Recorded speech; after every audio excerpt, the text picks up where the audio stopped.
Singer Zubeen Garg की मौत के मामले में जांच हुई तेज। म्यूजिशियन शेखर ज्योति को पूछताछ के बाद किया गया गिरफ्तार। उनके मैनेजर के घर पर भी मारा गया छापा। पंजाबी फिल्म एक्ट्रेस सोनम बाजवा विवादों में फंसी। नई फिल्म के ट्रेलर में हाथ में शराब और सिगरेट पकड़ने पर मचा बवाल। सीएए दिल्ली दंगों पर बनी फिल्म को हाईकोर्ट से मिली क्लीन चिट। सभी याचिकाएं की गईं खारिज। खबरों में आगे बताएंगे, उसूल ताक पर रख दूंगी। टॉम क्रूज संग वन नाइट स्टैंड को तैयार है अमीषा पटेल। कहा वो जो बोलने से पहले 4 बार सोचेंगी लड़कियां। और कानूनी पचड़े में फंसा बिग बॉस 19। मेकर्स को मिला 2 करोड़ का लीगल नोटिस। नमस्कार दोस्तों, आप देखना शुरू कर चुके हैं बॉलीवुड की top 5 controversies of the day, यानी वो खबरें जो इस वक्त सोशल मीडिया ट्रेंड बनी हुई हैं। चलिए अब आपको इन्हीं खबरों के बारे में हम डिटेल में बताते हैं। आप जानते ही हैं, सिंगर जुबिन गर्ग की मौत के मामले में जांच के लिए एक एसआईटी यानी स्पेशल इन्वेस्टिगेशन टीम बनाई गई है, जिसने अब जांच तेज कर दी है। इस मामले में एक संगीतकार हैं शेखर ज्योति गोस्वामी। इनको गुरुवार के दिन पूछताछ के लिए बुलाया गया था और पूछताछ के बाद इन्हें हिरासत में ले लिया। वहीं जुबिन गर्ग के मैनेजर के घर पर भी छापा मारा गया है। और ये जो शेखर ज्योति हैं जिन्हें गिरफ्तार किया गया है, ये असल में जुबिन गर्ग के बैंड के म्यूजिशियन थे और इनके साथ सिंगापुर गए हुए थे।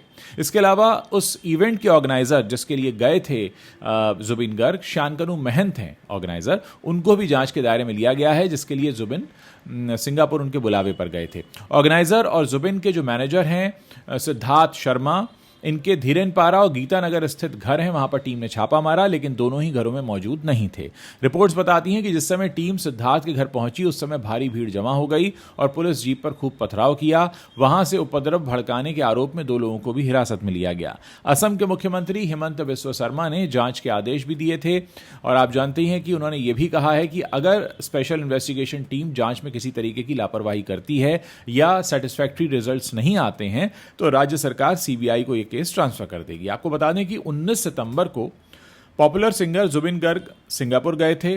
वहां वो वाटर स्पोर्ट्स एक्टिविटी में इन्वॉल्व हुए। उन्हें एक यॉट पर ले जाया गया जहां उन्होंने बिना लाइफ जैकेट पहने स्कूबा डाइविंग की और इसी दौरान उनकी मौत हो गई। शुरुआत में कहा गया कि डूबने से मौत हुई है। अब हालात काफी संदिग्ध हैं, तो ऐसे में असम सरकार के निर्देश पर इस मामले की जांच की जा रही है। एक्ट्रेस सोनम बाजवा अपनी नई फिल्म निक्का जैलदार 4 के ट्रेलर को लेकर विवादों में घिर चुकी हैं। हाल ही में रिलीज हुए इस ट्रेलर में सोनम को शराब पीते और सिगरेट पकड़े हुए दिखाया गया है। बस इसको लेकर अब पंजाब में काफी बवाल हो रहा है। पंजाब कलाकार मंच और शिरोमणि गुरुद्वारा प्रबंधक कमेटी ने इस पर कड़ा एतराज जताया है। दोनों संगठनों ने ट्रेलर को सिख परंपराओं के लिए हानिकारक बताया है, स्वास्थ्य के लिए हानिकारक बताया है और फिल्म पर बैन लगाने की मांग की है। यह विवाद बॉलीवुड में स्मोकिंग को दिखाने को लेकर उठे सवालों की याद दिला रहा है। हाल ही में आप जानते ही हैं, रणबीर कपूर भी इस मुद्दे पर फंस चुके हैं। रणबीर कपूर जो आर्यन की वेब सीरीज आई है द बैट्स ऑफ बॉलीवुड, उसमें सिगरेट पीते हुए दिखाई दे रहे थे। इस पर सोशल मीडिया कुछ संगठनों ने तीखी आलोचना की, खासकर युवाओं को धूम्रपान की ओर प्रेरित करने का उन पर आरोप लगा है। कई लोगों ने सेंसर बोर्ड से सीन काटने की मांग भी की है। अब पिछले हफ्ते रिलीज हुए निक्का जैलदार 4 के 3 मिनट के ट्रेलर में सोनम बाजवा एक ऐसी बहू के किरदार में दिख रही हैं जो शराब की आदी है। कई सीन्स में उसे शराब पीते हुए दिखाया गया है जो बहू का कैरेक्टर है, और एक दृश्य में उनके हाथ में सिगरेट भी दिखती है। फिल्म में सोनम के साथ अमी विर्क मुख्य भूमिकाओं में है। तो इसको लेकर काफी बवाल हो रहा है। पंजाब कलाकार मंच के प्रमुख सुखमंदर पाल सिंह ने कहा है कि ट्रेलर में सिख परिवार की बहू को सिगरेट पकड़े हुए दिखाना सिख महिलाओं और सिख सिद्धांतों का अपमान है। उन्होंने इसे सिख मर्यादा के खिलाफ बताया और केंद्र सरकार और सेंसर बोर्ड से इसकी शिकायत की है। वहीं एसजीपीसी के सदस्य गुरचरण सिंह ग्रेवाल ने कहा कि फिल्म में शराब और धूम्रपान को बढ़ावा देना गलत है क्योंकि यह स्वास्थ्य के लिए काफी नुकसानदायक है। उन्होंने खासतौर पर सिख वेशभूषा में ऐसे दृश्यों को गलत ठहराया। भारत की पहली one shot Hindi feature film 2020 Delhi अब 14 नवंबर इसी साल देश भर के सिनेमाघरों में रिलीज होने जा रही है। यह फिल्म पूरी तरह इंदौर शहर में शूट की गई है। फिल्म को लेकर लंबे समय से विवाद और विरोध चलते रहे, लेकिन आखिरकार दिल्ली हाईकोर्ट ने सभी याचिकाएं खारिज करते हुए इस फिल्म को रिलीज करने के लिए हरी झंडी दे दी है। दिल्ली दंगों के 7 आरोपियों ने हाईकोर्ट में फिल्म पर रोक लगाने की मांग की थी। वहीं मंत्री कैलाश विजयवर्गीय ने फिल्म की तारीफ की है। उन्होंने कहा कि इस तरह की फिल्में बनती रहना चाहिए।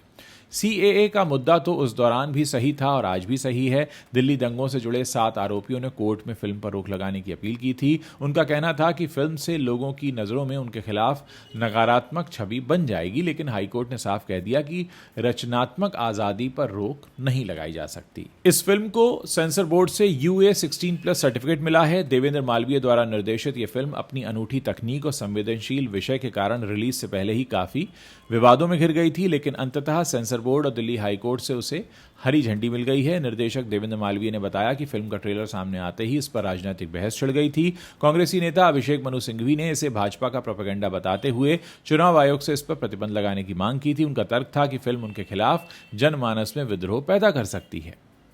गदर एक प्रेम कथा जैसी फिल्मों से पॉपुलैरिटी पाने वाली अमीषा पटेल ने हमेशा अपनी निजी जिंदगी को सुर्खियों से दूर रखा है। वो 50 साल की हो चुकी हैं, अभी भी अविवाहित हैं, लेकिन हाल ही में एक बेबाक बातचीत में उन्होंने प्यार, अपने क्रश और यहाँ तक कि वन नाइट स्टैंड के बारे में भी खुलकर बात की। रणवीर अलाबादिया के पॉडकास्ट पर अमीषा से उनके सेलिब्रिटी क्रश के बारे में पूछा गया तो उन्होंने बेझिझक हॉलीवुड सुपरस्टार टॉम क्रूज का नाम दे दिया। अमीषा पटेल ने कहा, मुझे टॉम क्रूज पर क्रश है, अगर आप उनके साथ पॉडकास्ट कर सकते हैं तो मुझे ज़रूर बुलाएं। मुझे बचपन से ही टॉम क्रूज पसंद हैं। मेरे पेंसिल बॉक्स में, मेरी फाइलों में उनकी तस्वीरें रहती थीं और मेरे कमरे में सिर्फ टॉम क्रूज का ही पोस्टर होता था। वो हमेशा से मेरे क्रश रहे हैं और मैं हमेशा मजाक में कहती हूँ कि वो इकलौते ऐसे इंसान हैं जिनके लिए मैं अपने उसूलों को ताक पर रख सकती हूँ। मैं उनके लिए कुछ भी कर सकती हूँ। अगर आप मुझसे पूछें कि क्या मैं उनके साथ वन नाइट स्टैंड कर सकती हूँ तो हाँ, मैं कर सकती हूँ। ये पहली बार नहीं है जब अमीषा ने टॉम क्रूज को लेकर इतनी तारीफ की हो। कुछ साल पहले भी एक रेड कार्पेट इवेंट में जब उनसे पूछा गया कि वो किस एक्टर के साथ काम करना चाहेंगी तो अमीषा ने मजाकिया लहजे में कहा था कि वो किसी भी ऐसे एक्टर को चुनेंगी जिसने टॉप गन स्टार के साथ काम किया हो। उन्होंने यहां तक कहा था कि अगर उन्हें मौका मिलता है तो वो उनसे शादी कर लेती।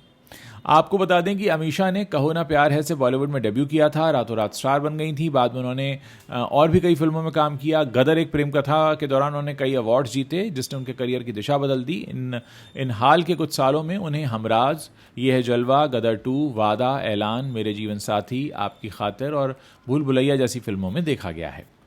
कलर्स टीवी पर आ रहा controversial reality show big boss 19 लगातार सुर्खियों में बना हुआ है। आए दिन शो में हाई वोल्टेज ड्रामा देखने को मिल रहा है जो दर्शकों को अपने साथ बांधे हुए है। इस बीच बिग बॉस 19 अब मुसीबतों में भी फंसता नजर आने लगा है। दरअसल बिग बॉस के मेकर्स को 2 करोड़ रुपए का लीगल नोटिस भेजा गया है। इतना ही नहीं, बीते दिन सामने आई TRP रिपोर्ट में सलमान खान का यह शो टॉप 10 से भी बाहर हो गया है। दरअसल बिग बॉस में दिन की शुरुआत मॉर्निंग सॉन्ग से होती है और शो के कॉन्टेस्टेंट्स इसी मॉर्निंग सॉन्ग को सुनकर उठते हैं और डांस करते नजर आते हैं। हर दिन मेकर्स अलग अलग गाना बजाते हैं। अब इसी वजह से मेकर्स की मुश्किलें बढ़ गई हैं। रिपोर्ट्स के मुताबिक बिग बॉस 19 में मेकर्स ने फिल्म अग्निपथ के चिकनी चमेली गाने और फिल्म गोरी तेरे प्यार में के गाने धत तेरे की बिना पब्लिक परफॉर्मेंस लाइसेंस के इस्तेमाल कर लिया है, यानी बिना इजाजत गाने को शो में इस्तेमाल कर लिया और इसी वजह से मेकर्स को लीगल नोटिस जारी हुआ है। कथित उल्लंघन के लिए PPL ने बिग बॉस 19 के मेकर्स को नोटिस भेजकर 2 करोड़ रुपए का हर्जाना भरने को कहा है। रिपोर्ट्स के मुताबिक इन दोनों ही गानों का licence Sony music entertainment India के पास है। जानकारी के अनुसार 19 सितंबर को यह लीगल नोटिस भेजा गया था, लेकिन बिग बॉस के मेकर्स का इस पर अब तक कोई रिएक्शन सामने नहीं आया है। तो दोस्तों, ये वो 5 बड़ी खबरें हैं जो कंट्रोवर्शियल हैं और इंटरनेट पर छाई हुई हैं। अगर आप वीडियो को पसंद कर रहे हैं तो इसे अपने दोस्तों के साथ शेयर कर सकते हैं। चैनल पर नए हैं तो हमें सब्सक्राइब करना मत भूलिएगा। हमें आपके कमेंट्स पढ़ने का इंतजार रहेगा।